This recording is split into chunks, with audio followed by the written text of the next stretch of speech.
All right, welcome to Hoops Tonight here at The Volume. Happy Monday, everybody. Hope all of you guys are having an incredible start to your week. We have the guys from Nerd Sesh, Logan and Carson, coming on the show today. We're going to bounce around the first round. We're going to hit on 4 different series from a bunch of different perspectives. We're going to talk about the rise of Anthony Edwards, whether or not the Wolves are the biggest threat to beat the Denver Nuggets, where the Phoenix Suns go from here. Then we're going to talk a little bit about Lakers Nuggets and whether or not that series has any potential to get interesting down the stretch. Mavs-Clippers tied at 2, heading home for game 5 for the Clippers. That's going to be an interesting one. And then we're going to get into Sixers-Knicks, which is at 3-1, but there's some optimism on both sides. So we're going to talk about whether or not that series is over. You guys know the drill. Before we get started, subscribe to our brand new YouTube channel so you don't miss any more videos. Follow me on Twitter at _JasonLT so you guys don't miss show announcements. Don't forget about our podcast feed wherever you get your podcasts under Hoops Tonight. And keep dropping mailbag questions in the YouTube comments so we can hit a couple more throughout the end of this playoff run. All right, Logan and Carson. So I go to check on last night's game. Last night we ended up taking the evening off, spent some time with my friends. It was a very nice evening to kind of relax for a little bit. Then I get on my phone and there's a video going around. And it's Anthony Edwards with one of the most preposterous dunks given the stakes and the situation that I've ever seen. And this morning I sit down over my coffee and I watch the game. And I am completely blown away by what I'm seeing from Anthony Edwards, because lost in the shuffle of the dunk was this ridiculous hook pass around a double team that hit Mike Conley in the left corner for 3, a nasty pull-up jumper in a ball screen where he elevated at the elbow, this weird drifting kind of sidestep 3 in the left corner, a 30-foot bomb that he hit from the top of the key. It was just big play after big play. Devin Booker tries to dunk, and he just somehow meets him up high, swats him out of bounds, and points at him and flexes at him. This is unbelievable, like future of the league altering stuff that we're seeing from Anthony Edwards. And to be clear, I feel like all 3 of us have been super high on Ant, and we've all known that this was his potential. But he's getting there way, way, way faster than we thought he was going to. He's basically there right now. He's on the tier with the guys at the top of the league. That's the level we're seeing from Anthony Edwards. So far in this playoff run, 31 points, 8 rebounds, and 6 assists per game on 65% true shooting. Substantial leaps over his regular season numbers. This is stuff that is special. Am I using too much hyperbole here? Or is Ant really worthy of this type of praise? Carson, why don't you start us off? This is incredible what we're seeing right now. He is playing clearly at the level of a top 10 guy just over the scope of this series. And Ant has always scaled quite well to the playoff environments in the small sample size that we've seen from him, largely because of the fact that the dude is just an unstoppable athlete and downhill force. And he is so strong that he is just able to impose himself and gets where he wants around the rim. But what has been so outstanding, really over the 3 playoff series that we've seen from him, but particularly this series, is the ridiculous shot making. Like, yes, he has had some remarkable drives and he has pressured the paint. But when you think about game 1, that 18-point third quarter, that is all pull-up jumpers. You think about how he closes out this one. As you mentioned, it is primarily incredible perimeter shot making. And the leap that we see from him is incredible. He shot 44% on pull-up jumpers in terms of effective field goal percentage this year, which was one of the lowest numbers among high-volume shooters in the league. Right now, he's at 55% through this series, which is an elite number. And that leap has somehow been consistent in last year's playoff series and the year before that. So he has to sustain that to be playing at this sort of ridiculous, overwhelming level. But the shot making from mid-range, off the bounce from beyond the arc, has just been sensational. And we can focus on the special scoring because, like, that is the lead story here. But this man is also very clearly right now one of the 10, 15 best perimeter defenders on the planet. And Jaden McDaniels is the star of the perimeter defense. And Rudy Gobert is the star on the interior. But what Ant has done consistently, applying ball pressure with this overwhelming length. I mean, some of the plays that he has made as a helper blowing up a Devin Booker block in this game. He's had multiple plays like that. Some of the high IQ plays that he's made, forcing turnovers, generating steals, like it's unbelievable. And then when he's mostly making good decisions as a playmaker, and he had some really impressive passes, like there are still moments where the Suns were able to trip him up with doubles and he over dribbled and he took too long to make a decision. But for the most part, generated good offense. And then Minnesota just has so many capable ball handlers and decision makers and shooters that if you give them an advantage, they've been able to effectively attack. It's incredible what we're seeing from Ant. And the biggest test that he has had to face is, can you hold up as a decision maker and can you hold up as a pull-up shot maker? That was clearly how Phoenix was going to test him from game one of this series, consistently sending doubles his way, sending hard help. And for the most part, he really has. I don't want to overreact just to 4 games, though, especially in a favorable matchup against a team that is lacking in point of attack defense and is lacking in rim protection. And when Ant has been so much better as a pull-up shooter than we normally expect from him. This dude is really, really great, but you still see a clunker in game 2 where those pull-up jumpers aren't falling. And like, that's a lower floor than you see from a lot of the guys who we want to say Ant is playing at that level right now. It's incredible. It is absolutely a rising moment for a superstar. And to do this at 22 years old in your 4th year, that is absurd. To be convincingly the best player on the floor in a series with Kevin Durant and Devin Booker, that is remarkable. And when he's playing at this level, Minnesota is just a title contender, period, point blank. With this defense that is one of the best that we've seen, if not the best in the last decade, with an offensive supporting cast that is delivering, and with him playing at that superstar level, bona fide, where right now you feel like he could go toe-to-toe with a lot of these established superstars, Minnesota is playing as well as anybody. They are. And I think the most remarkable thing about Ant too, Carson, you briefly touched on it at the end, is his poise for how young he is, man. This is a big stage for a guy who doesn't have a lot of experience. He already has the most 30-point playoff games in T-Wolves franchise history. This is the first sweep in T-Wolves franchise history, man. And the boys did that. But it is his poise, man, and his mentality. That is the one thing that I think that maybe why we can expect more of this from Anthony Edwards. I agree with you, Carson. I think the pull-up shooting is just bound to balance itself out a little bit, where he's going to have a few more duds, and I think that he's going to go up against better defensive personnel. But I've said this all playoffs long, and I said this coming in, man. Ant's mentality, he is just bred for the moment. Like, Ant is one of the most mentally tough. I don't know if you saw this one, Jason. I mentioned this on our show. He went on with SVP, and SVP asked him about his mentality, and this is his quote: "I just want to kill everything in front of me, man." Like, Ant is just one of the fiercest, nastiest competitors. And I think in these high intensity moments, I know it's a cliche, like this guy just steps up to the moment, but Ant gives me that. Like, I have this, he feels like a superhero almost. You know what I mean? It's like mythical. Like, I want to get Ant his cape, man. Again, I think it's going to balance out a little bit, but his poise and his control offensively over the game for how young he is so impressive to me. Like, Carson, you touch on the playmaking. That's been one of the things I've been most impressed with in this series, dude. Realizing that there's doubles on the back end, realizing that, just knowing when to pass the ball. These are things that younger Anthony Edwards a year or two ago, he would have driven into a crowded paint. He would have settled for a tough jumper when there's a double coming. Like, he is taking what the defense gives them and making them pay every time. And you're right, dude. This level that he's at, I agree with you, dude. I think the T-Wolves are a legit contender, and he's at a top 10 level right now. I'm waiting for him to come back to earth, but I don't know, man. I think Ant just might be that guy, and this might be the guy that we get the rest of the run, dude. He's special, man. He's super special, but this is way ahead of schedule, guys. The mentality is so funny to me because it's like respectful, like deeply respectful, and like there's a certain amount of like him honoring his peers and honoring the people that came before, but it's like mixed in with shit talk.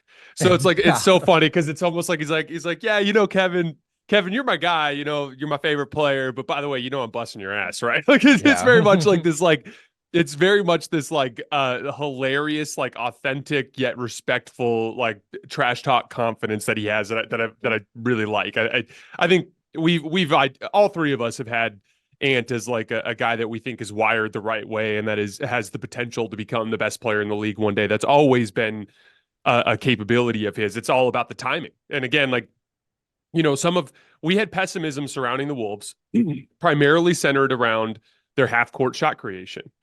And for the record, 26-5-5 on 58% true shooting in the regular season. And so that was kind of what we were basing that on. 31-8-6 on 65% true shooting in the playoffs. That's a different player. That does fundamentally alter the calculus of the team. I also thought Mike Conley was way better in this series, particularly with his shot making, than I was expecting. They just have kind of aced that test. And it's funny because like there are spots where I agree with what you were saying, Carson, and spots where I disagree. In terms of like game 2, for instance, game 2 to me was actually a really interesting case of Ant's development in the sense that his pull-up jump shot wasn't falling, but there was an important stretch in the third quarter where he was beating the hedge and recover they were throwing at him with Eubanks with the pass instead of with, stupid, forcing shots and forcing and over penetrating and stuff like that. And I thought between that and what he did defensively in that game, I thought it was a pretty strong indicator of a high floor for Ant. And like, honestly, when it comes to pull-up shooting, there's really never been a pull-up shooter in the history of the league that's like not capable of having 2 or 3 games in a series where he doesn't shoot as well. That's just kind of part of the deal. I think the reason why his pull-up shooting has translated so well to the playoffs has a lot to do with the physicality and his athleticism. Like a couple examples, like that turnaround left shoulder fade he hit over Bradley Beal in the fourth quarter. He just gets such great lift and such great separation compared to the other athletes in these situations. The dead giveaway too is like when you get great lift, you can actually see it in the release from the shooter, where you can just tell he's got that like feathery like snap of the wrist at the end. Whereas like when a player doesn't get enough lift, he kind of has to chuck the ball a little bit. And so it looks a little more janky in the release. And like Ant raised up for like a 32 footer at the end of that game and from the top of the key. And you could just see he got such great lift because he's so athletic and he's got the stamina that a lot of these guys don't have in this situation, that he's able to just kind of rise up and knock shots down. But where I do agree with you, Carson, is like Ant being this good changes the calculus. It simply does. If he's this good, it goes from, a Wolves team with this defense that does not have high level half court shot creation is a lower level contender. With Ant playing at this level and with Conley playing the way he's playing, and honestly, the whole team is feeding off the confidence that Ant's bringing to the table. All of that together, I absolutely think that this team can win a championship. And I would just go, I'll take it this far. They've been in my opinion, the second most impressive team in this first round. And by the way, as far as like whether or not Ant's playing at a top 10 level, Jokic is the only guy playing better than him right now. There's no guy out there. There's no player you can point to and go, that guy's playing better than Ant, except for Nikola Jokic right now. And so like, that's again, now sustaining is what you have to do to maintain that spot. But through 4 games, the Wolves have been the second most impressive team, in my opinion, and Ant has been the second most impressive player. So now the group that's in front of them, the Denver Nuggets, they obviously are in a little bit of a situation with the Lakers where they're going to have to win one more game. And there's some stuff there that we're going to get into when we get into that series. But I do believe the Nuggets will win, and NBA history tells us they will win. So, and we'll start with you, Logan. Do you view the Wolves as the biggest threat to the Nuggets at all in the league, let alone in the Western Conference? And that means we're including Boston in that equation. I do. Boston's always going to scare me. I'll preface this and I'll get Boston out of the way real quick. Boston just scares me because I've seen enough of these dud games from them where they're just not engaged defensively. They're just getting, killed from behind the arc. We've seen that movie so many times. I know what bad Boston looks like. Minnesota specifically, my chief concern is who takes on the task of guarding Anthony Edwards on the perimeter. You know what I mean? The reason that Phoenix was throwing so many bodies at Ant was because nobody could hold him. Like, it was just so easy. Whatever he did, he just exploded, and he was at the mid-range. He was at the rim. It was, you blink, and he's there, So Phoenix had to divert that kind of defensive attention. And I wonder if Denver has to do the same thing. Like, I don't know who stays in front of Ant. I think Denver has better personnel, but it's like when you move, like say you wanted to put Aaron Gordon on Anthony Edwards, for example. Well, then on the backside, you're just losing size in a different matchup where, the rules are huge, where you're putting a small guy on Cat now. And so I think physically, along with that, they match up really well with Denver in just terms of size and bodies they can throw at Jokic. Like, I mean, I think the biggest variable is what we touched on. Is Anthony Edwards going to play at this level? Like, if he's not, then, I don't think they have a shot at beating Denver. But the rest of the team is playing well too, dude. Outside of Ant, because it all starts with him, right? That's when I'm talking about them throwing bodies at him too. The ball movement, I thought, has been amazing for Minnesota. I think they're deeper than Denver as well, too. Like this bench, man, having guys like Nickeil Alexander-Walker able to come off the bench, Naz Reid, like Kyle Anderson. They've just got a lot of guys that can give them solid minutes, too. A lot of different lineup combinations. All the guys can space the floor. The Nuggets are deep, man. They can shoot. They have a rock-solid defensive formula. And I don't know who can stay in front of Anthony Edwards. Like, yeah, I do think they're the best shot at the Nuggets. And I wonder if, I don't know if the winner of that series is going to go on to win the title. I wonder if, the winner of that series should be the favorite. I think that's my most highly anticipated matchup of this playoff field, man. More than maybe even the hypothetical of Denver-Boston. We'll get there when we get there. But by far, this is the series I'm most excited for. And I do think the Timberwolves pose the biggest threat, just especially the way that they can negate like Denver's rebounding advantage too, man. The Wolves play with this like tenacity, dude, where every ball that goes up on the glass, it's 3 or 4 guys collapsing and coming in. And I think they can match that, dude. Yeah, I was not expecting this at all from Minnesota, man. I thought it was another year. I thought it was 2 years away where we needed this thing come to fruition. I do. I think they're the biggest threat to Minnesota, even more so than Boston. I'm still going to slightly give the nod to Boston for now. But Jason, you say that Minnesota's been the second most impressive team in the first round.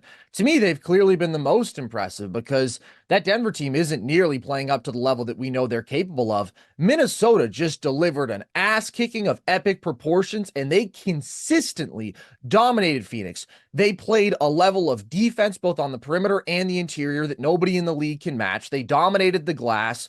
And they were able to destroy them with so many different combinations of personnel. They were able to still convincingly win game 2 when Ant is off as a scorer and Cat is off as a scorer. They were able to convincingly win the minutes with Cat off the floor when he was in foul trouble because Nickeil Alexander-Walker has been so good. They have so many competent and really high-level perimeter defenders who are then also good shooters and decision makers.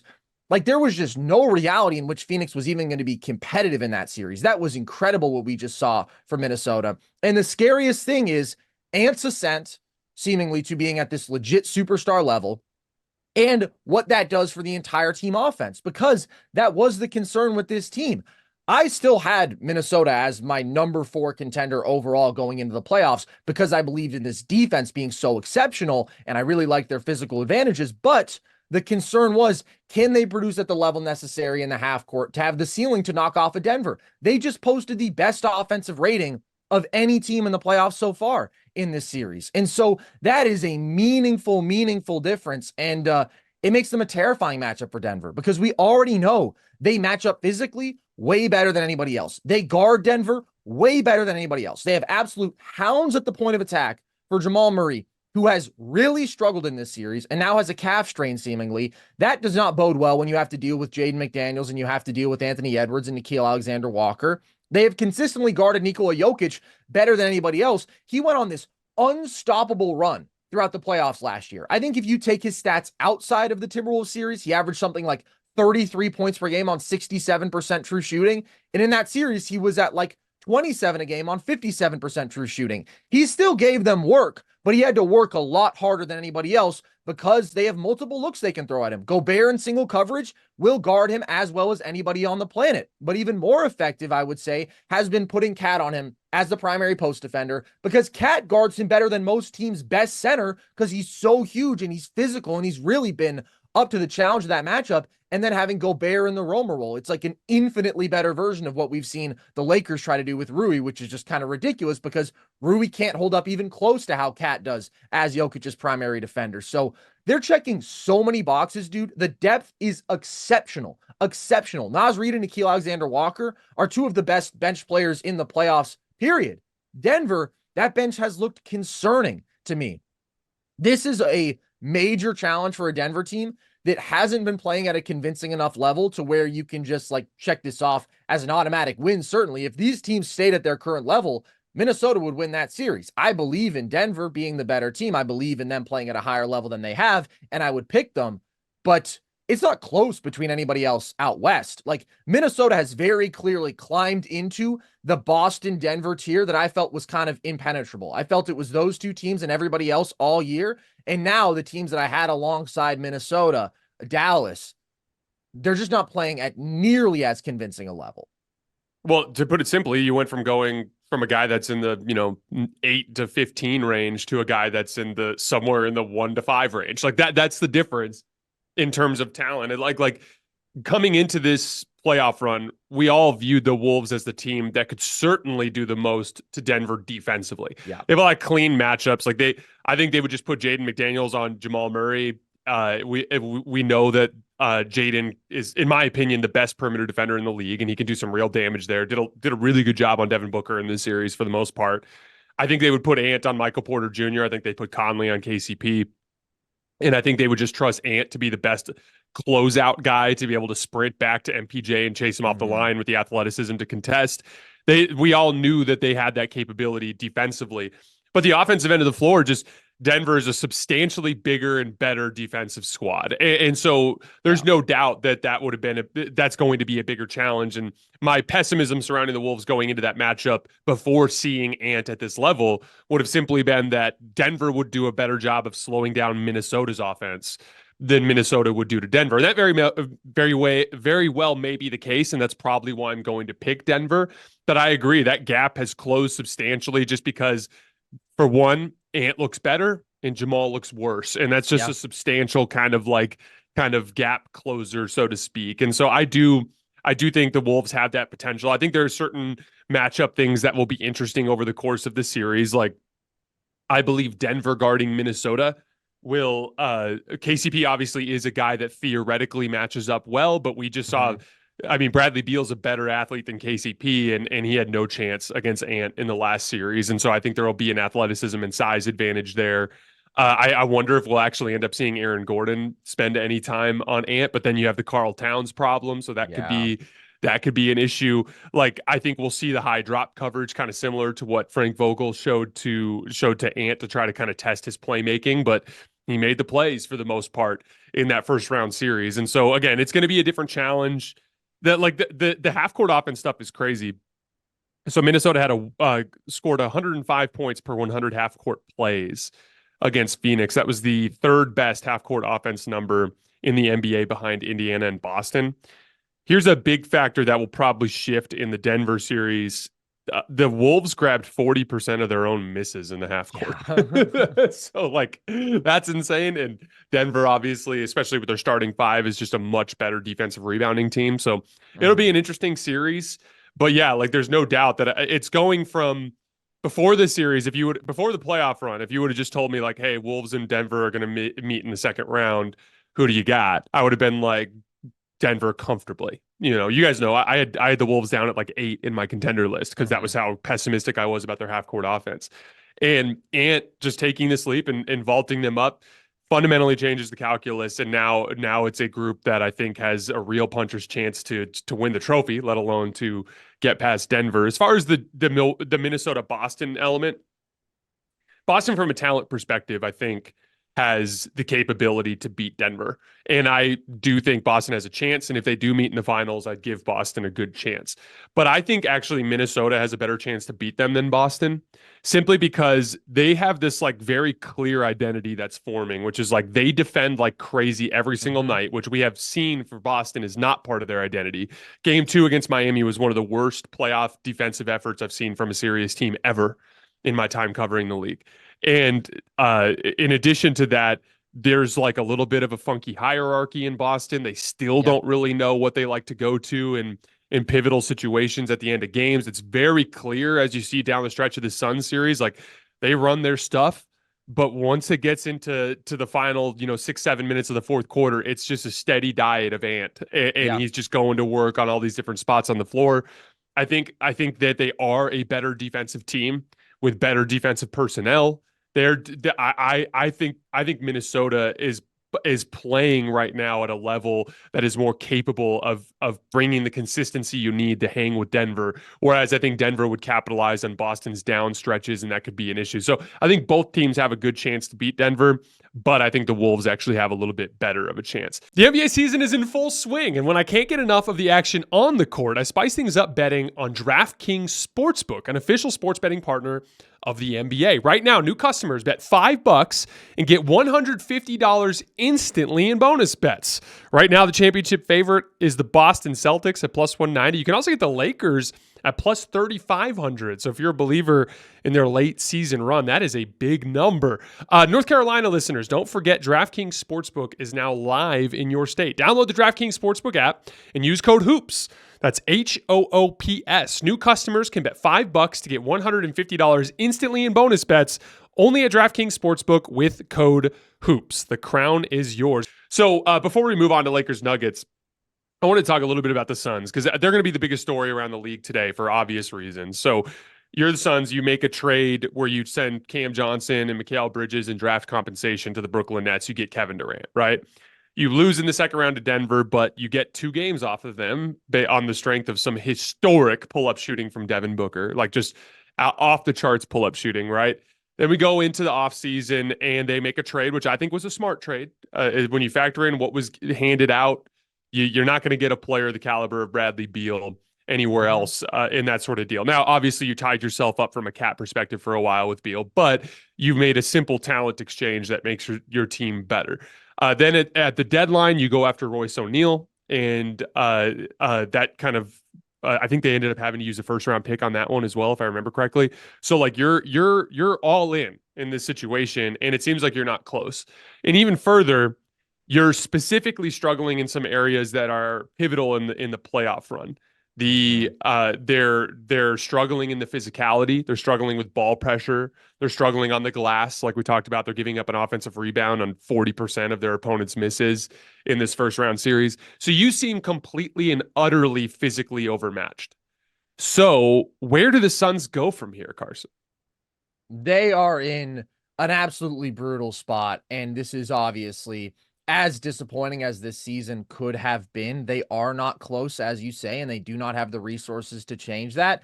And in a lot of ways, this was a nightmare matchup for Phoenix, which is funny because I think often it was framed as sort of being the inverse, and just there was the concern that Phoenix's pull-up shooting and offensive skill is going to be so great and things are going to get ugly for Minnesota, and can they guard in space with these 2 big looks? But it ended up being just as convincing a demonstration of bully ball as we have seen.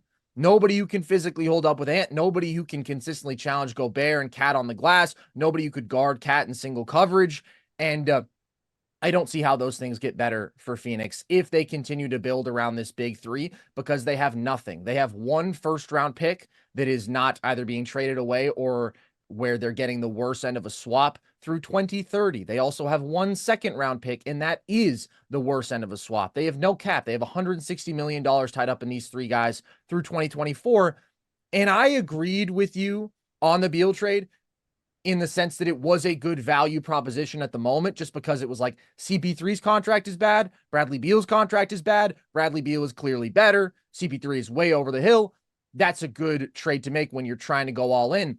But the more removed we get from that, the more I think, gosh, I just can't imagine any circumstances in which I would want 3 years of Bradley Beal at this value. And I wonder, like, would you have just been better off sitting through another year of CP, which obviously means you can't contend, but to not have to be attached to this overwhelmingly negative asset?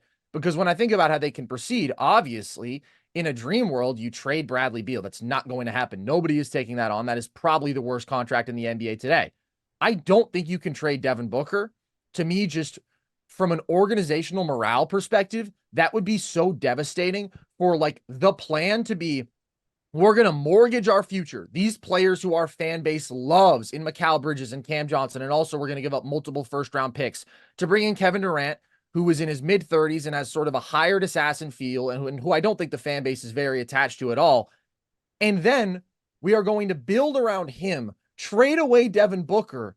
So no matter what, we're just going to be a solid playoff team. Like, that's the reality here. There is no opening a title window for this Phoenix team. I don't think so. I think ultimately that title window closed after 2022, because CP3 had just regressed too far. It was clear that DeAndre Ayton was not going to be the guy that he was in that 2021 playoff run that they hoped he could ever be. His value depreciated. And so you were just sitting as like an average playoff team. Like they were on pace to be a 40-something win team with CP3 and Book that year. And then you trade for Kevin Durant. And the optimism is, okay, now we're really going to contend because we have 2 top 12 players on our team. But that roster was just too far away. And that's how I feel now. That roster is still too far away no matter what you do.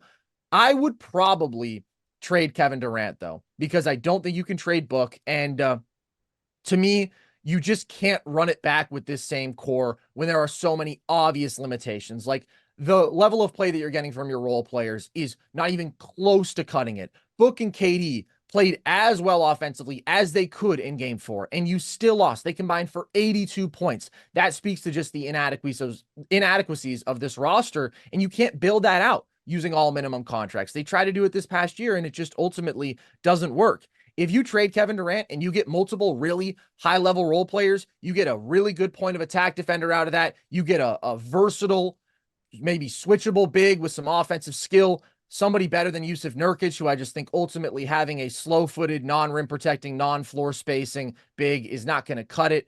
And those guys tend to get played off the floor like he does positive things, but I just think you really need somebody who can hold down the 5 defensively when you have the issues that they already do in terms of slightness and just being so meh on the perimeter.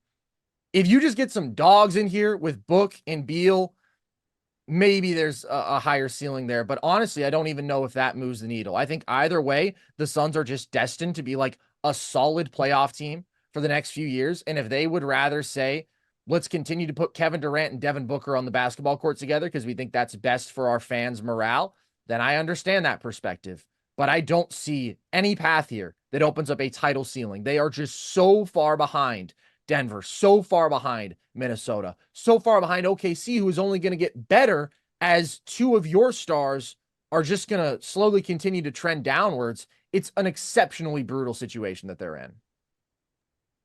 Yeah, I completely agree. I think the Suns have to pick a direction. That direction's either we're going to go in again on these 3 stars and we're going to try to retool and make this thing work for the next 2 years until it inevitably falls apart, or we do make a trade, which is dealing away Kevin Durant, because I don't think anybody's taking on that Beal contract. And the ironic part is, if we had a time machine, not only do we question the Beal trade, I think maybe you question the KD trade, because you're thinking about the assets that you gave up.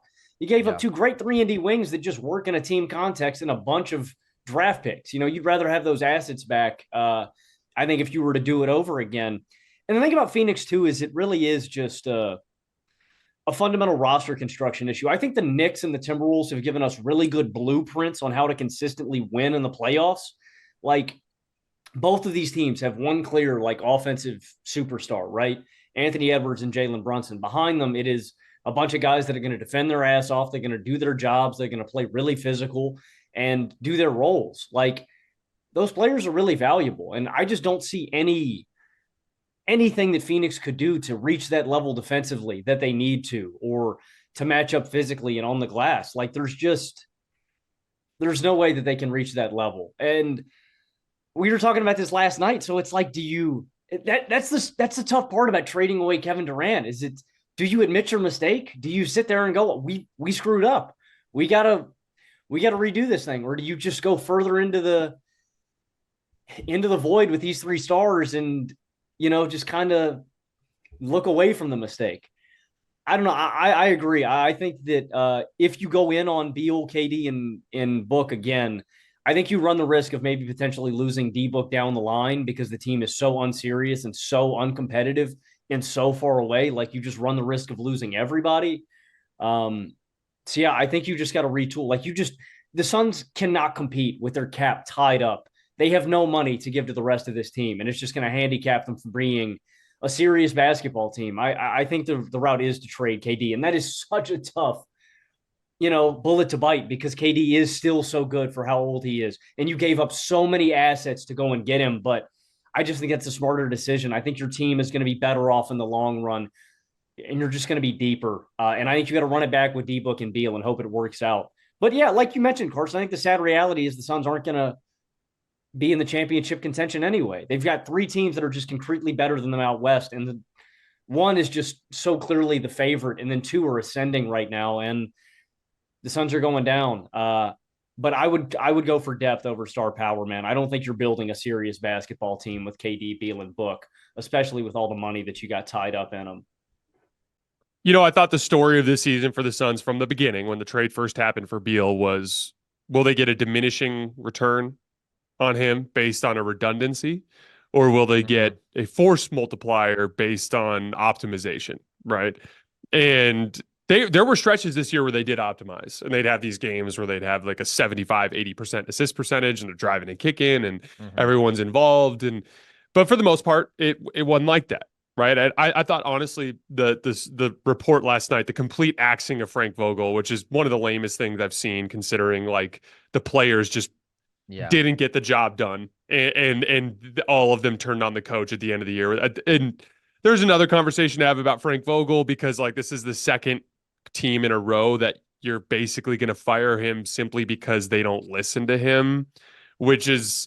Maybe that just is a strong indicator that Frank, because I think Frank knows his stuff. I think it more is like, I think Frank needs to coach a younger, more impressionable team. I don't think you can put him in charge of a bunch of older superstars. It's clear there's back-to-back teams now where even though he's doing his job, they don't respect him for whatever reason. I thought the dead giveaway was that Devin Booker quote about Frank Vogel in the film room, where like he was asked about it, and Devin's response was like a little condescending and a little bit like, yeah, Frank is proud of his film work. Like, and it was very like weirdly diminishing. And when I heard that, I was like, oh, like you guys don't even respect this guy for the work he's putting in to try to help you win games. On the broadcast, when the sideline reporter said that Vogel specifically said that he wanted them to attempt 43s in this game, and it's like, they're not close to that. Like, they're not close. That has never, ever been something that they have demonstrated any intention of doing. So it's like, yeah, it doesn't seem like they're listening to him. Yeah, exactly. So I don't blame Frank at all. I thought that was ridiculous. But I did think it was interesting when I read the article, when I heard the bit about Kevin Durant not being happy with his role and him being stuck in the corner.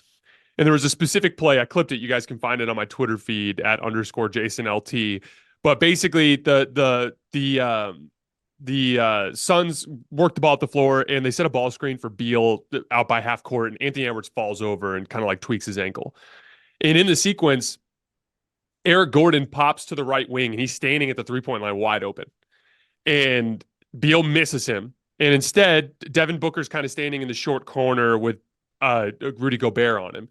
And one of the biggest issues with the Suns all series is they thought, oh, I've got Rudy Gobert. This is a matchup. It's like, no, it's not. It's definitely not. And so he throws the ball to Devin Booker, and you could see on the right wing, Kevin Durant's in the corner, and he's pointing at Eric Gordon like he's open.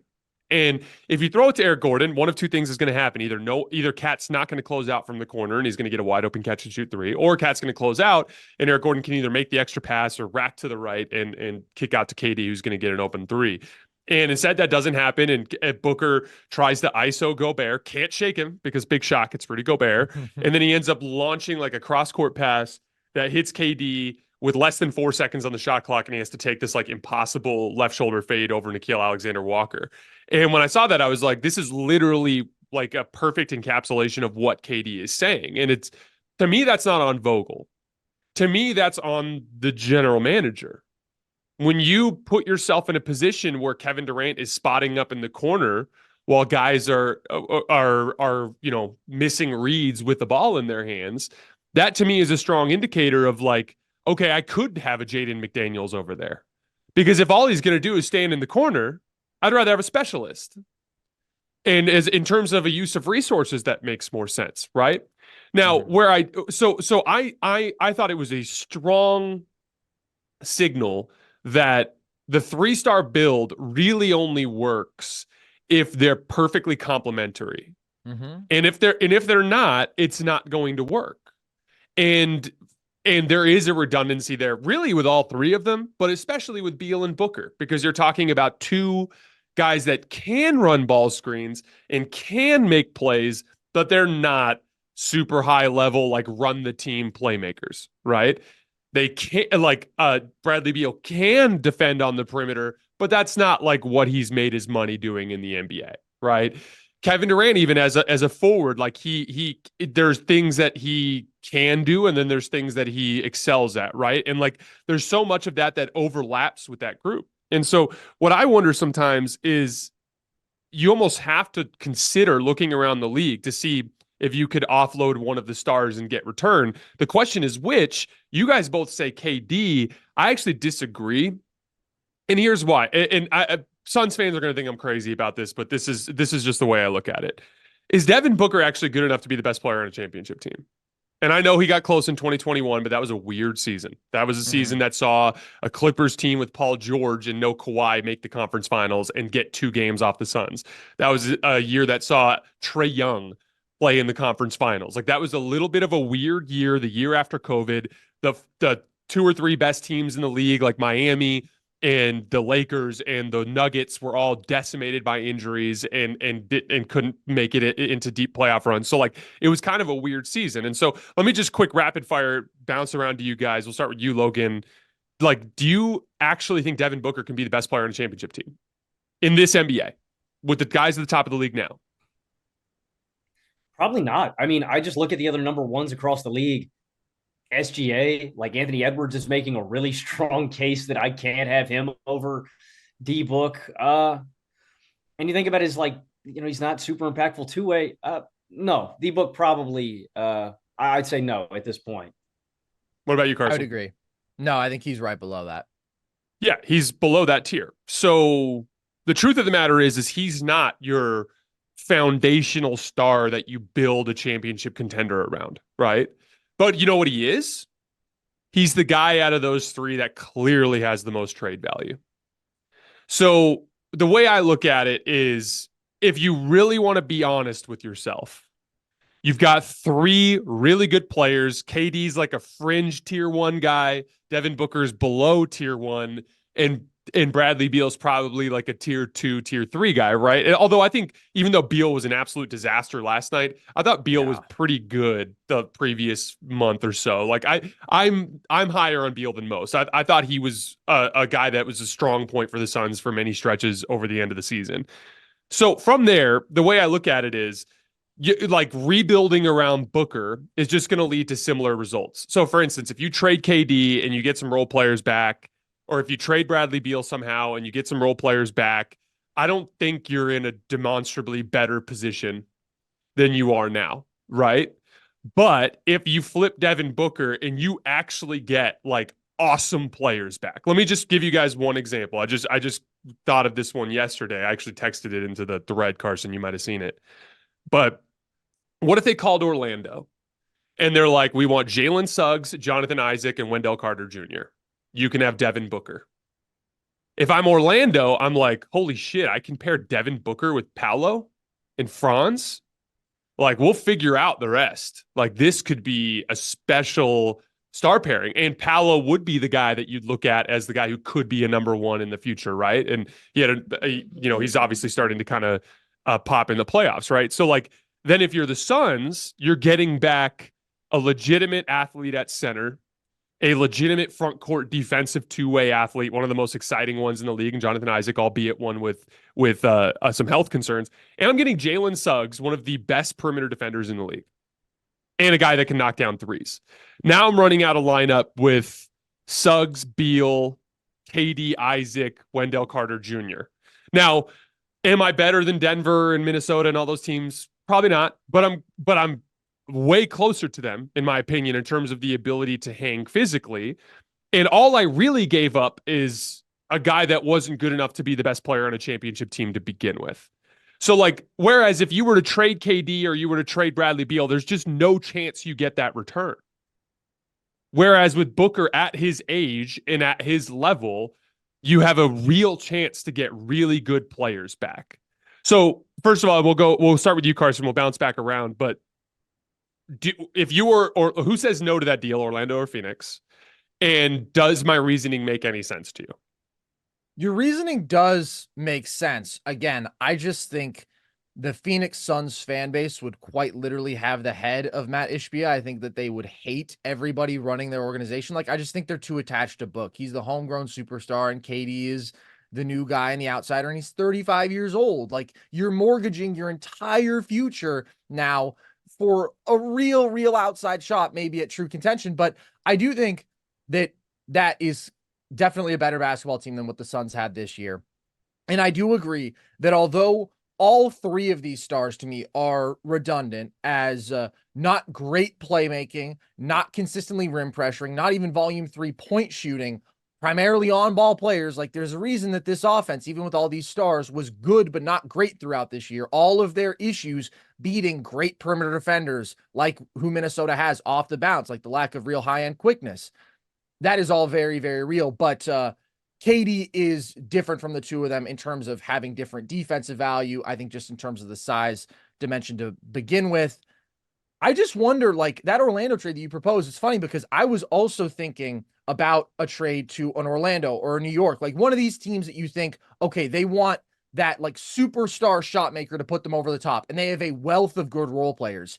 Do you not think you could get two of those guys back for KD? Like, instead of getting Suggs and Isaac and Wendell Carter, what if it's just Suggs and Isaac? Because I don't think that's an unreasonable haul for Kevin Durant. And at that point, if I'm getting that sort of exchange rate, then I would rather have Devin Booker long-term, because I also don't think Kevin Durant is the best guy on a title team right now. I think they are right in the same range to me. They are both right outside the top 10 players in the league. They both have very similar limitations, very similar strengths. And I think that we saw all of that play out in this series. So I don't hate that from like a pure basketball perspective, but I still don't think that team is winning the title. And I don't think they can trade Devin Booker. And I think you can get good players back for Kevin Durant because he's Kevin Durant.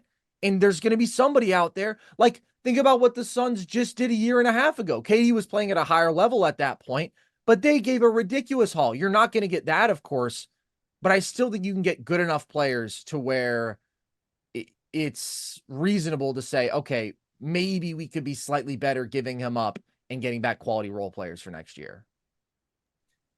If this was like 2K, I love that trade, man. It just makes so much more sense. You got two guys who can just go and serve buckets. And then on the backside, they're all complementary. Isaac's one hell of a defensive playmaker.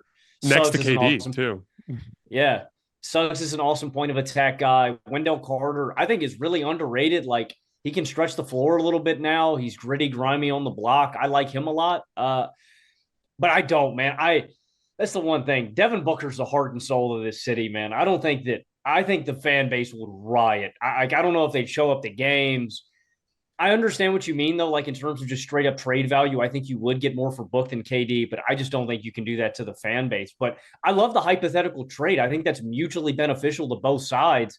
The Magic, who have just this grimy, nasty offense at points, finally gets an offensive creator who's reliable. And then Phoenix just has more quality basketball players, which is just what they desperately need. So I like the deal. I think that if they can get something like that done where they just get more quality guys in terms of a 2-for-1, a 3-for-1, I would do it. But I'm with Carson on this one, man. KD's the older asset. And I think it's a positive by it's a positive by subtraction. You were just taking out another guy that is going to need the ball in his hands, that wants to create for himself, and you're just subbing out. That's how I feel at this point with to play all these guys. I don't think any of them are number ones, but I think just eliminating another guy who wants the ball in his hands is going to do wonders for this team and getting a guy who's going to do his job. So if it is KD or Book, I'd move off of him. I just don't think you can justify trading Book away from this fan base, man. KD's the older guy. The fans aren't attached to him. I think that would rip the heart and soul out of the Suns fan base. Yeah, for the record, I don't think that'll happen because I do think that would be admitting defeat in a certain sense, and I think that there's a lot of backlash that would come from it. I'm just saying, I don't think clinging to Booker is actually going to be like, you're just going to be where you are anyway. And so I'm saying I kind of view this more or less as a small window to begin with. And I just think you're better if you flip him as like the more powerful asset to get a return. I was talking through some options with a Suns fan yesterday, Suns fan friend of mine, and I was just kind of putting some ideas out there. In the Knicks related one I came out with, because again, you're looking for a team that has, again, if you're trading Booker, it has to be a younger team, right? Because, like, to your point, Carson, I don't think you can trade KD to Orlando because why the hell would Orlando want KD? Him and Paolo play the same position, and it's a fundamentally different timeline. And you're just more optimistic about the long-term development of Suggs and Wendell Carter Jr. and Isaac anyway, right? Now, when it comes to trading KD, you're primarily looking for a team that is looking for a secondary star, but is on a more urgent timeline. And the Knicks are the team that kind of make a lot of sense to me. I was thinking teams like the Knicks or the Warriors. So the Knicks trade would be like if you call New York and you want OG Anunoby and Mitchell Robinson, like something like that. Would you make that type of move? And I think if the Knicks traded OG Anunoby for KD, there'd be a little bit of a riot because of OG's contribution during this run. So that one's hard to conceptualize. Okay, it's the Warriors. They go after, Andrew Wiggins and Jonathan Kuminga or something like that. Like Warriors fans would not like giving up Kuminga. Especially under the tightness of the window that they'd have to contend with there. I'm not even sure if the Suns would view Andrew Wiggins as much of a swing piece for them. It's really hard to conceptualize those types of deals because KD's value was fundamentally different when he was traded to Phoenix than it is now. He was viewed in the Phoenix trade as a guy who could put you over the top to win a championship. I don't necessarily think teams are going to see that with the same value nowadays. And again, it's going to be interesting to see. Again, I just pitched the Booker one because to me, it's about like self-awareness and identifying that like as good as Booker is, he needs to be the Kyrie to a LeBron or Luka, not the guy that you're actually building around. And so you don't have that guy. So like maybe that is the case. Maybe you look at it more in terms of draft compensation and you flip Booker for just a shit ton of draft compensation. And then you're fun and entertaining and you're a mediocre playoff team with KD and Beal while you build through the draft. Like, I don't know, but like the point is we started this conversation at the top of the topic, but they're just screwed. Yeah. There's no real way around it. We're discussing a poo-poo platter of options. So it is what it is at this point. All right, let's move on to Lakers Nuggets. So I think the series is over personally. I think the Nuggets are going to win convincingly tonight. I think they're going to win by double figures, even if Jamal Murray doesn't play. And the main reason why is I think the Nuggets are better than the Los Angeles Lakers. And I also think that they've been kind of operating at that like 85, 90%, like they're engaged and they're trying, but they're not desperate and urgent. Desperate and urgent is a whole other level, and you cannot manufacture that. You can't fake that. You either feel it or you don't. And certainly the Lakers in Game 4 brought an urgency and desperation that Denver doesn't have. I think Denver will approach Game 5 like that because they sure as hell don't want to come back to the Lakers home building for Game 6 and then find themselves in a position where they might have to play Game 7. So I think we're going to get a must-win effort from the Nuggets tonight, and I think they're going to win convincingly. That said, if I'm a Lakers fan and I'm looking for some reasons for optimism, first of all, the Lakers have actually won the half-court battle. They're getting 98 points per 100 half-court plays. The Nuggets are only getting 96. Now, the Nuggets are mitigating that on the offensive glass, although the Lakers did hold up better on the glass in Game 4. In addition to that, the Lakers have led the vast majority of the series.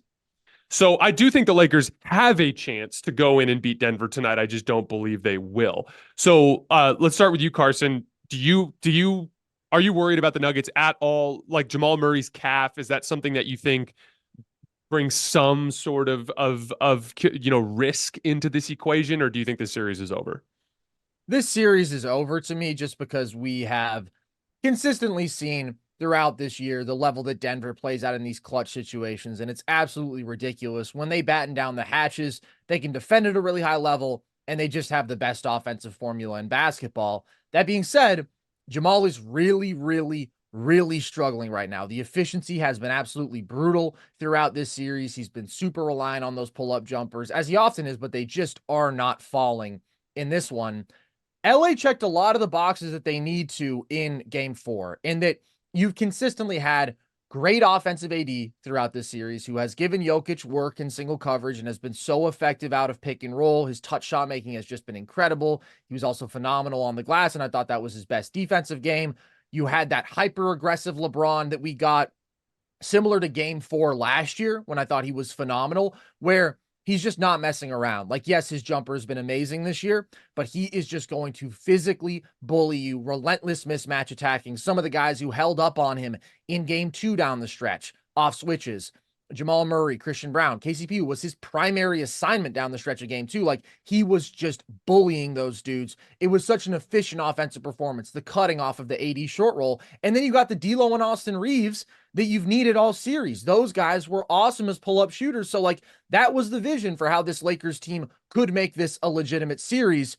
But I think the moment has passed. I think it's just way too little too late. And Denver has not thrown anything close to their best punch. Like, yeah, what they did in terms of that comeback in game 2 was remarkable, but this team is having a horrible shooting series. They're 27% from deep. They are starting every single game super slow in that regard. Jamal cannot play worse than he has. I legitimately just don't think he can. Like, this has been such a bad version of Jamal Murray. And so then it's like, with overwhelmingly the best player on the floor, with a supporting cast that has consistently been a lot better. That Lakers supporting cast was so bad games 1 through 3, uncharacteristically so, I would say, but also just this beautifully assembled starting 5 that Denver has, where everybody fills their role at such a high level. Like, that is so reliable. That is how you go up 3-1 when you are having a bad shooting series. So I don't really see a path for the Lakers. I'm interested in how they approach it. I'm interested in how hard they are doubling Jokic from the jump, because I think that we saw them find some success with that down the stretch of last game. Just even when he's making accurate cross-court passes, at least getting the ball out of his hands, forcing the Nuggets spot-up shooters to beat you when they've been struggling. But I don't think there's a good answer against Jokic. I think he's going to kind of pick you apart no matter what you do. And if the Nuggets come out with intention and they don't get sloppy with the ball like they did in this past game, if Jokic gives a better effort defensively than he has, I think he's generally been pretty poor there in this series. Like, they're just the way better team. So I don't see any prayer for LA winning this series. Like, you are facing a much better team and you're down 3-1, and that team hasn't played close to their potential. Yeah, you can't overstate how poor Denver's come out of the gates in this series. There's a stretch in this last game, too, in the second quarter, or first the second quarter. You know, they commit 8 turnovers. Like, it's just uncharacteristically bad Denver Nuggets basketball. And on the flip side of this, like, we got a great Lakers game. Like you said, Carson, every box got checked for LA. And yet in the fourth quarter, Denver's right there, like, lingering around. I'm sitting there waiting for Denver to just, you know, it's like I'm just waiting for Denver to stop playing. Oh, like, I'm going to stop playing now. You know, like when you're, you're just joking around and pick up, and it's like, all right, I'm gonna flip it on. We're just gonna close the door here. That's how it felt in game 4. I'm just waiting for Denver to stop playing with their food. Like, that's kind of how I felt all series long. And I don't know if we can expect this level from LeBron every night out. You know what I mean? And we got great Anthony Davis. We got D'Lo and Reeves doing their thing. Can LeBron consistently do this? Like, he controlled this last game. And I don't know if we can anticipate this every single possession. The mismatch attacking was brilliant. The cutting off ball, the just shot quality he generated was elite. And I think this series is over. I think Denver is just the better team. There are things that I think that LA can do, but I don't think Denver has played anywhere up to their expectations. And I think we can get a perfect Lakers game and we can get a really bad Nuggets game, and they're always just going to be right there. Like, I think the Nuggets can play their worst brand of basketball and still just be within 10. That's not enough for me. Like, Denver can close the gap, it feels like, at any given moment. And that's why I just don't think you can ever put the Nuggets to bed. And I do think they're going to take care of business tonight. Like, there just comes a point where I expect them to shoot better. I expect Jamal to have a decent game. They're just a better team. And I think the Lakers have to play perfect basketball to beat Denver. There is zero margin for error for the Lakers. Yeah, well, and they toasted off any margin for error they had in game 2. Like, there was a pathway. I had the Denver as a substantial favorite coming into this series, but there was the one pathway for the Lakers was kind of what happened. You steal a game in Denver, and then one of the Nuggets starters kind of gets banged up / hurt, and suddenly the kind of calculus changes, right? And had they won game 2 and split in LA and it was 2-2 and Jamal Murray was injured in some way, shape, or form, like then there was a chance for the Lakers to kind of shoot through that gap. But that's not what happened. You toasted off game two, and now it's not so much about the dynamic. Because, like, again, if it was 2-2 and you're going back to Denver, I would have this more like a 65-35 Denver type of thing where I would give the Lakers a legitimate chance because they have led the majority of the series. They have held up in the half court. They have gotten stronger in some specific areas. They've been better at weathering Denver's runs over the course of the series. I thought they were really good in the third quarter of the last game. Specifically, they've really destroyed Denver's defense on the back line. They've had back-to-back games with 70+ points in the paint. So like they've figured out a lot of stuff, but beat one stretch, which was the 20-point blown lead in game two, basically made it so they have to be perfect. And so as a result of that, it's just too much to ask. Like, it's funny, like the one thing that would make me think the Lakers have a small chance of coming back from 3-0 would be if Jamal Murray did not play tonight and it came out that like he literally needed to take a week off because of the calf strain. If that happened, I'd give the Lakers a small chance. But even if that happened, I would still pick Denver because Jokic is still the best player in the series, because they do have 2 of the next 3 games at home, because the Lakers do have a tendency to let go of the rope from time to time. And it's not so much whether or not they would do it in game 5. It's just at some point before game 7 is over, they would let go of the rope for like 10 minutes and Jokic would blitz them by 15, 17 points and it would just be too much and it'd be over. And so I'm picking Denver no matter what. But whatever little tiny crack there was, they blew it in game 2. That was the game you have to win. Like, the better team wins the best of 7 the vast majority of the time. But there are occasional times when there's an upset, and it usually involves a weird game early in the series and then some sort of injury, right? And like what ended up happening is they didn't get that weird game in the beginning of the series, and now they're in a position where they're down 3-1, and it's just too much to ask. So yeah, I think it's over, but I did think it was worth checking in on. And like, here's the thing, it's going to be a fun game. Like, I think tonight is going to be a fun game. It's going to be a Lakers team that thinks they can win and a Nuggets team that needs to win. And I think we're going to get a really strong indicator of the gap between the two teams. And that's why I think Denver's going to win by double digits. I think they're going to put their foot down and I think they're going to get it done. All right, moving on to Mavs-Clippers. So this series is so funny because like the narrative has kind of shifted back and forth on these like weird concepts. So like on the Mavs front, there's all this talk about, Luka on defense and whether or not he can guard some of these guys. And it's like, game 1, he just gets cooked. And then game 2, he like locks everybody up. And then game 4, he just gets cooked. And it's it's kind of bizarre. And then on the Clippers side, it's like something that I don't necessarily agree with, this idea that the Clippers are better without Kawhi. That I don't agree with. There's no doubt that Kawhi is not at 100%. I don't think Kawhi being out on the floor barely shooting is the reason why Paul George had 7 points in game 3. Yeah. I think that's on Paul George. So I don't necessarily lean into that. So like the narrative is kind of swung on these two concepts. And I think it's silly because the truth of the matter is the Clippers are the Clippers, whether or not Kawhi's out there. They still have a lot of talent and identity that they play with. And then on the Mavericks front, like they really should stop leaving Luka in these damn switches to begin with. That just shouldn't even be a factor. Like I cannot believe that through 4 games, they're still switching Luka onto perimeter guys. Like they've shown, I've seen it in the tape, they can pre-switch and they can send a guy up that's not Luka into the screening action. They are still yet to try hedging and recovering with Luka on a guy like Terrence Mann or Russell Westbrook that's not a movement shooter. Like there's still stuff on the table there. So many better options than watching James Harden drive right around Luka Doncic. So like as far as I'm concerned, the series is dead even. It was dead even in half court shot creation going into game 4. The game 4 was a shit show of like the good and bad of both teams. I've honestly been generally unimpressed by both teams in the series. Yeah. Interestingly enough, but like here we are, 2-2, game 5 coming up, I think tomorrow. Let's start with you, Logan. Where are you at with this series, man? Well, first, I'm doing the rounds basically everywhere. The people have been clamoring for me to announce apologies to James Harden. I'm going on my world tour right now, Jason. So I guess I'll get it out the way here. I uttered the hello W word about James Harden earlier on our show. I called him washed. I was wrong, James. I once again apologize. I got a basket of muffins and, puppies and, stuffed animals on the way. James Harden's been the best player, in this series, something that I didn't expect coming into this, man. I have been so impressed with him knocking down his pull-up jump shots, getting into the teeth of the defense. Last game specifically, my hat off to James, man. Getting downhill on PJ, getting downhill on Luka Doncic. I do want to mention, I thought the Mavericks just made a fundamental misstep by not having Gafford or Lively out there in the fourth quarter. We got a ton of Maxi Kleba at the 5. And I thought with how Harden had 15 points in the fourth quarter on 6 of 8 shooting, consistently got to that floater range. And you got a guy like Kleba, who's not a vertical athlete at all.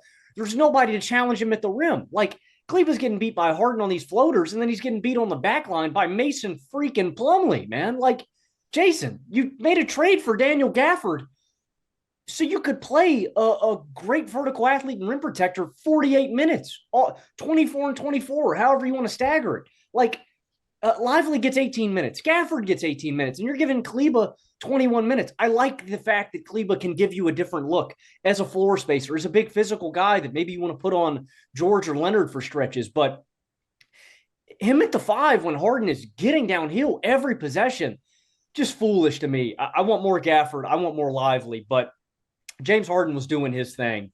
And on the inverse of this, the biggest key to me, guys, is the fact that we haven't gotten star-level Luka Doncic.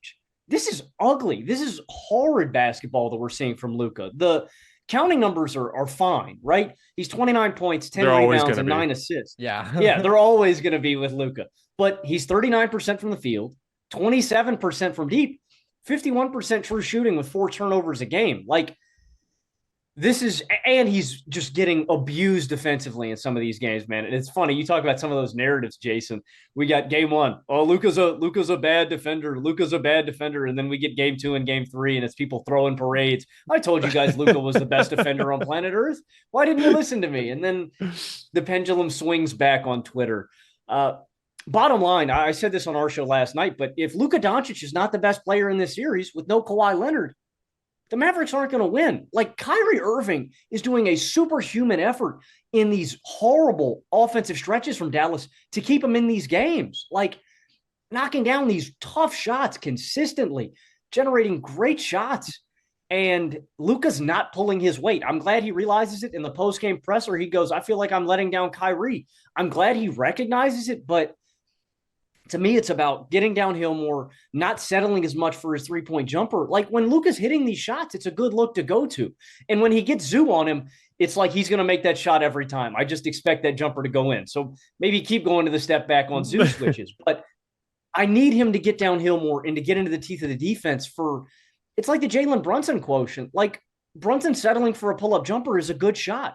Luka settling for a pull-up jumper is a good shot, but it's not the best shot that you could generate every possession. And what you're doing when you're settling for this jumper is you're leaving yourself susceptible to long rebounds. You're also letting the Clippers defense just keep their breath, get their energy back up, and you're putting yourself in a bad situation in transition defense where you got to go and set up your defense fast, and you're leaving yourself susceptible to easy transition buckets on the other end. So I need Luka to be more engaged defensively. I need him to get downhill more and to generate better high-quality shots for his teammates. And I need him to lean into the physicality of this series. I do want to give a lot of credit to the Clippers. I think they have done a good job with ball pressure and activity and making life hard on Luka.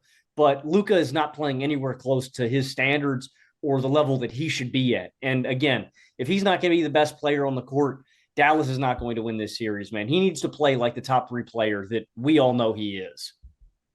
It's a brutal series from Luka, and Dallas is very fortunate that healthy Kawhi hasn't been out there, because the Kawhi we saw in games 2 and 3 just was not close to the guy who he normally is, or I don't think that they would be on even footing in this series. Like, they have been beyond underwhelming. This was a team that I was very high on down the stretch of the regular season, and they've had 2 catastrophic starts to this series, like 2 of the worst starts that we've seen from anybody in games 1 and 4.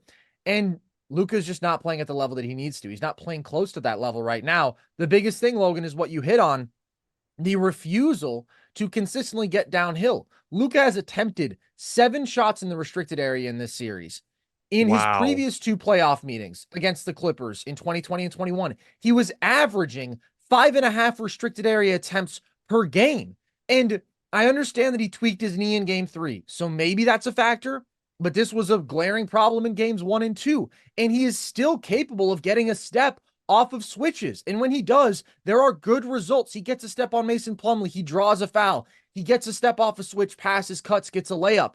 Like when he hits the paint, he just has the best set of options available because the guy shoots 55% on floaters, he can draw fouls, he can make every pass in the book, every lob, every skip pass, etc.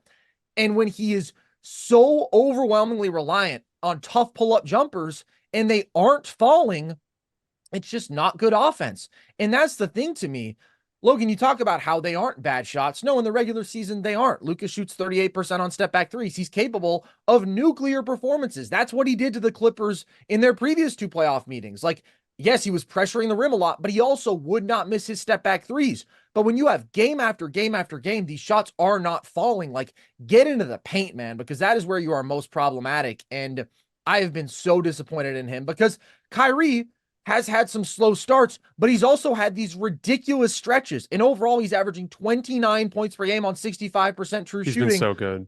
With that Kyrie, like, you just have to be winning these games. And Luka, to me, is the primary reason that they are in the spot that they are right now. But you do have to give props to James Harden on the flip side because he's been the best player on the floor. The efficiency is remarkable, the control of the game.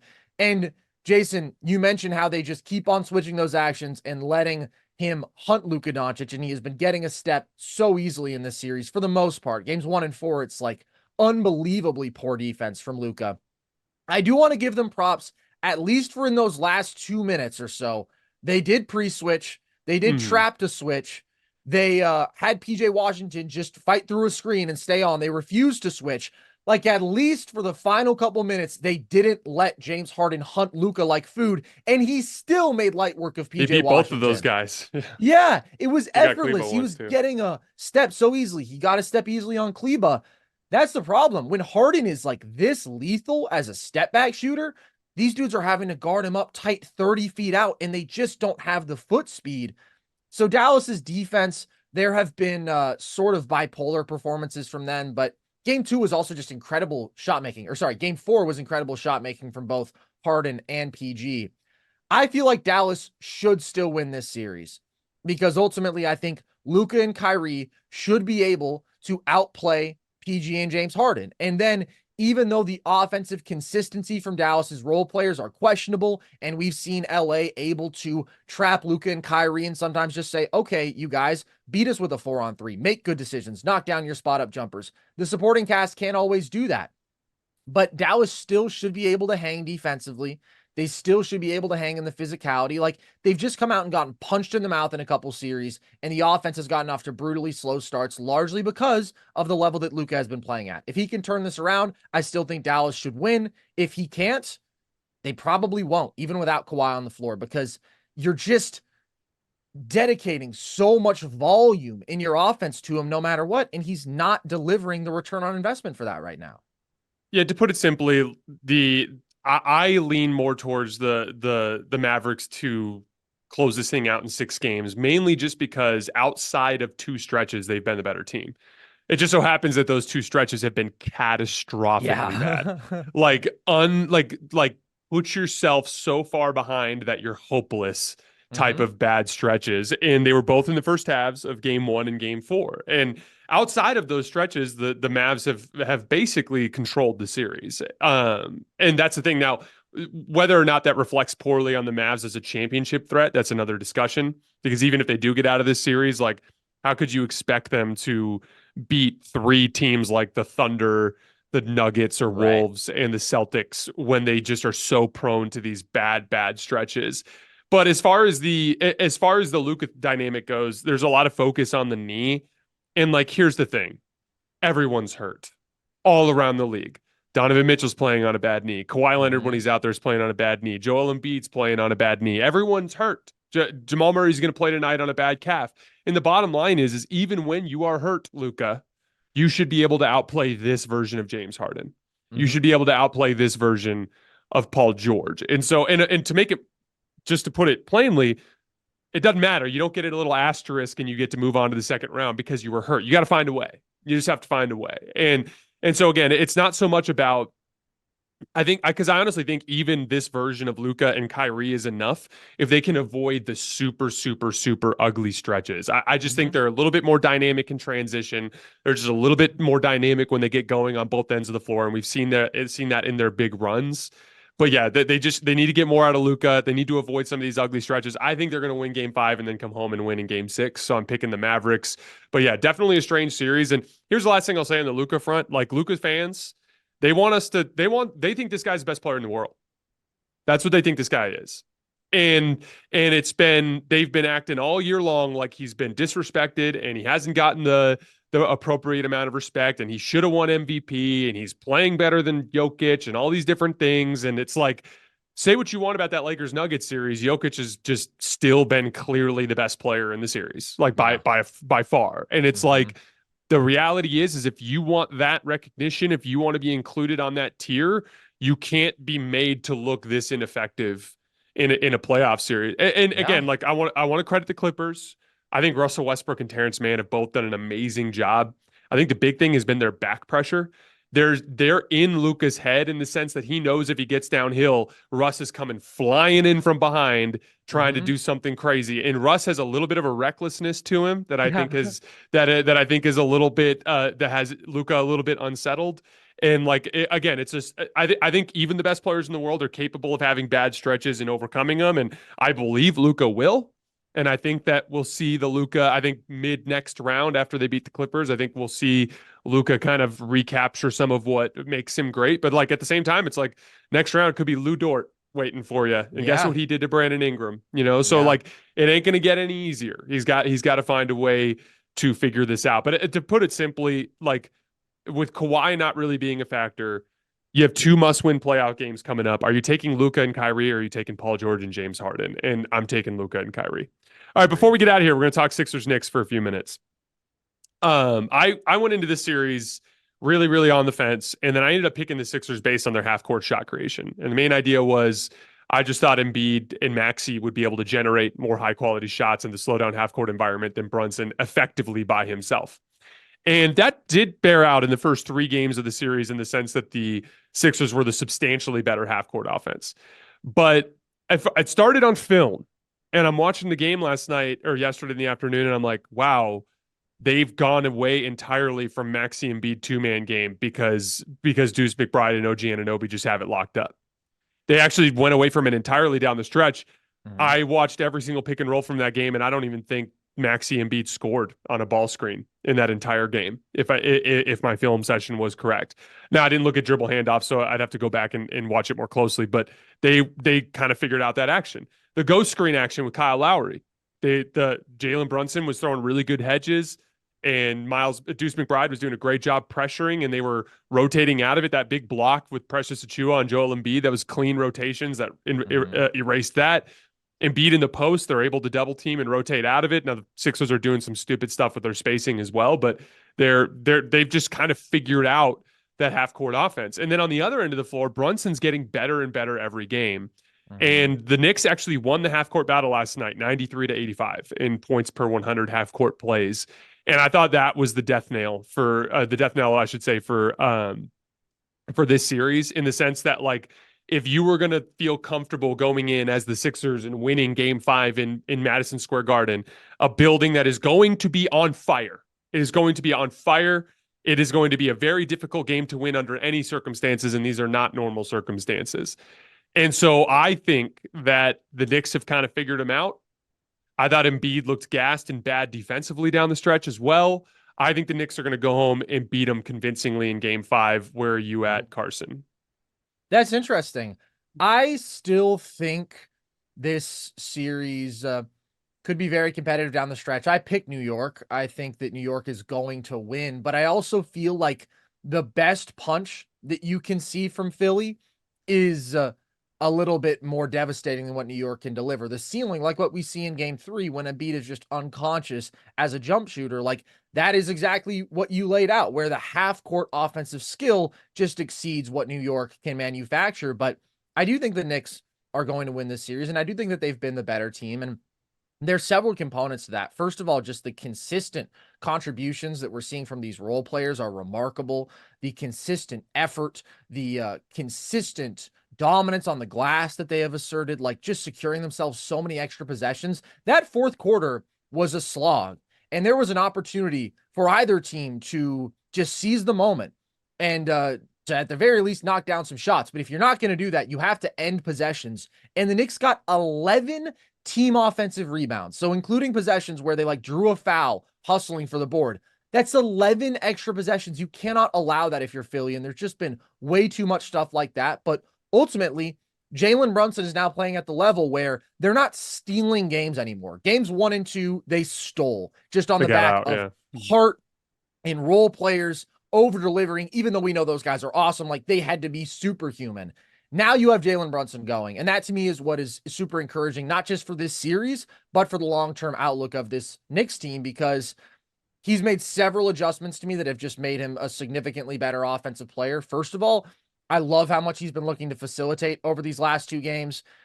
23 combined assists versus just 13 combined assists over games 1 and 2. And I think he's doing a much better job of hitting Isaiah Hartenstein with those pocket passes and dump offs. And the guy just isn't missing his touch shots. I think he's doing a better job of kicking out to shooters. Like simply put, he took so many tough shots in games 1 and 2, and he's still taking tough shots, but he's also getting himself some easier shots and he's creating easier shots for his teammates. I also think they've done a really good job of getting him downhill more decisively. You mentioned the back pressure that Luka's having to deal with. We are seeing that affect him, where he's worried about those rear view contests, and way too often he like has a step, right? He's doing his hostage dribble. He has the defender trapped on his back as he loves, and then he steps back. He negates the advantage. Brunson was clearly affected by the length of Kelly Oubre and Nick Batum and even Tyrese Maxey early. And now he's just, instead of playing that sort of slow down, methodical, let me carve my way to whatever spot around the free throw line, like he's just going. And so he's getting these much higher quality looks close to the rim. He still can't go right at Embiid, but that's made a big difference. I really liked in game 4 how much they were having handoffs flow into pick and roll, where now you get a running start into that action. Again, just anything to create separation from these really impressive perimeter defenders in Philly. And then you just have like the special shot creation footwork, like low pickup from the 3-point line where he starts his gathering. He hits the and one floater.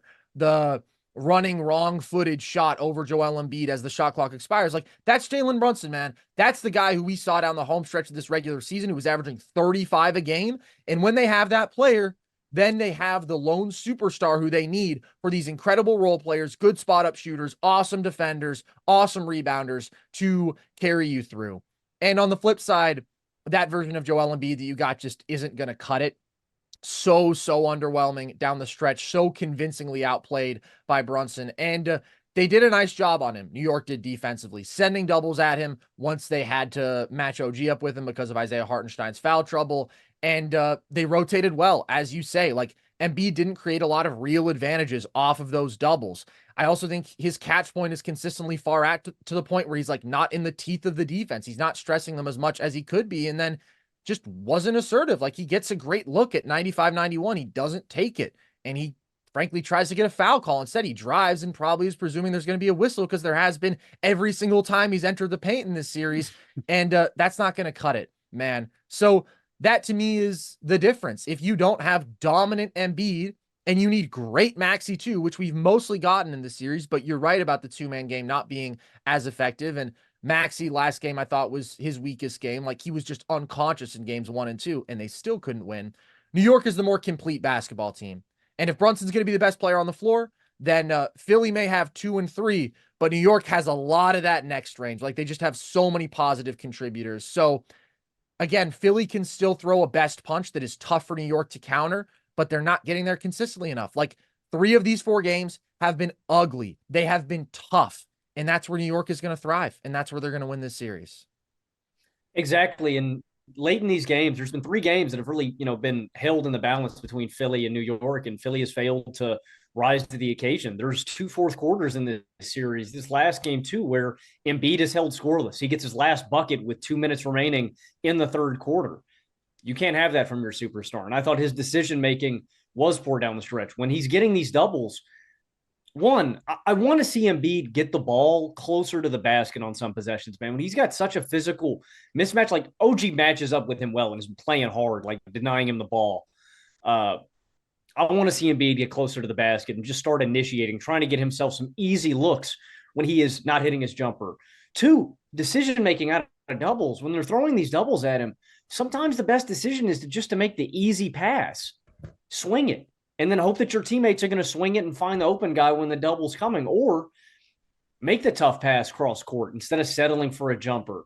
In this last game, New York holds Philadelphia. They don't make a basket from the field. They're 0 of 11 in the final 5 minutes of this game. And like you said, Carson, when New York can make these games ugly, they're one of the best ugly teams in ball. Like, they're going to out-hustle you. Josh Hart notches 17 boards. OG notches 14. And so in these ugly environments, man, New York just fights. Like, they have the dog aspect. And that's where I've really been disappointed with Philadelphia, man. Your offense is inevitably going to go cold at some times, especially when you're going up against such a good New York defense. I've been really disappointed by Philadelphia's effort, man, and on the glass. And that's why I ultimately side as well. If Brunson is going to be better than Embiid or close to his level, give me the team that's just going to make the more effort plays, that's going to make life hard on teams. And down the stretch, man, Philly has crumbled. Philly has crumbled in the fourth quarter of these games when New York just has more competitive spirit, more edge, more fight in them, more. I hate to say the cliche, they want it more, but damn it, New York does, man. I want to see a little fight from Philadelphia, man. I haven't seen them fighting, man. I want to see that from Philadelphia. New York wants it. New York is going to go and get it. New York's going to take it, man. Philly has failed to really capture any of these late game moments, man. They have just fallen apart in the fourth quarter. Yeah, I don't really blame Embiid for the offensive side of things. But on the defensive end, he just hasn't been nearly good enough. And that's the area where I think the criticism of him is fair. He had some bad defensive mistakes down the stretch, losing Brunson. But on the offensive end, like, I really do think it more has to do with coaching. There are too many possessions where Tobias Harris and Kelly Oubre are in positions where they can't be a threat. And a lot of these double teams, part of the reason why the rotations are so clean is Oubre and Harris keep hanging out right underneath the basket. And they're not Precious Achiuwa and OG Anunoby, where when they're down there, they're getting every single offensive rebound. They're just getting in the way. There's a double team of Embiid on the left block where they rotated quickly out to Maxey, and Kelly Oubre was on the right wing and wide open in a position to catch a three. But instead of being ready, he just kind of ran down underneath the basket where Tobias Harris already was. And all of a sudden, Josh Hart could guard both of them, and the advantage was gone. And so there's a lot of stuff. Honestly, like, I think Thibodeau has coached circles around Nick Nurse in this series. The offensive rebounds, the Knicks had 11 second chance points out of their 20 in the fourth quarter yesterday. A big part of that was, for some reason, he still has Kyle Lowry out on the floor. And it's like, you already have Tyrese Maxey out there. And more importantly, you've got Kelly Oubre on the ball and Embiid showing high. So you're putting two of your biggest athletes out on the perimeter, and you're asking Tobias Harris and Tyrese Maxey and Kyle Lowry to clean up the defensive glass. In many of these situations, Kyle Lowry is getting matched up with OG Anunoby and Precious Achiuwa, and he's just he's trying to box out. I'm watching him on film. He's turning, identifying the player, sprinting into him, trying to box him out. He's just physically overmatched. And I would get it if Lowry was giving you something more substantial offensively. And look, his playmaking is a value. He can grift his way to the line a few times a game. Like, he's got value there, but not enough to justify it. Is Nick Batum a perfect player to throw out in a situation like that? No, but at least you have a better chance to contend on the glass while also having some more shooting on the floor. And then I think you, in that situation, put Batum on the ball and then have Oubre's athleticism to kind of help you clean up on the glass. But I think Thibodeau's outcoached Nick Nurse. I think Brunson's outplayed Joel Embiid, and that has mitigated any advantage that the Sixers had in terms of personnel in this series. So I think the Knicks are going to close them out in game 5. But yeah, there's no doubt the Sixers have that punch, and if they throw it, they've got a chance. But it kind of goes back to what we were talking about with Nuggets-Lakers. Do you expect the Sixers to do that 3 times? I don't. No. All right. So before we get out of here today, Carson, you want to tell us what you guys are working on over at Nerd Sesh? Absolutely. So we are cranking out a bunch of content throughout these playoffs. We are going live post game. We've been doing it almost every night so far. So if you just have that immediate fix, and if Jason isn't live, if Jason's live, take your pick. I think we all make the right choices. But we are there. You can listen to our shows across audio platforms and also on our YouTube page. On top of those full shows, we are doing some more in-depth video breakdowns, video essays, deep dives into specific subjects, interesting things that we're seeing pop up throughout these playoffs, dominant players, etc. So you can find all that. And then also, if you want more of our content, we are across social at Nerd Sesh on TikTok and Instagram, and at Nerd_Sesh on Twitter. And we do a lot of fun trivia stuff there on top of clips from the show and whatnot. They're doing amazing work with the film sessions and the video essays and stuff. Love the Nerd Sesh guys. Get over there, subscribe to their channel. We will be having them on probably about once a week throughout the rest of the playoff run. I appreciate you guys taking the time to come on the show today. I appreciate all you guys who are listening for supporting the show.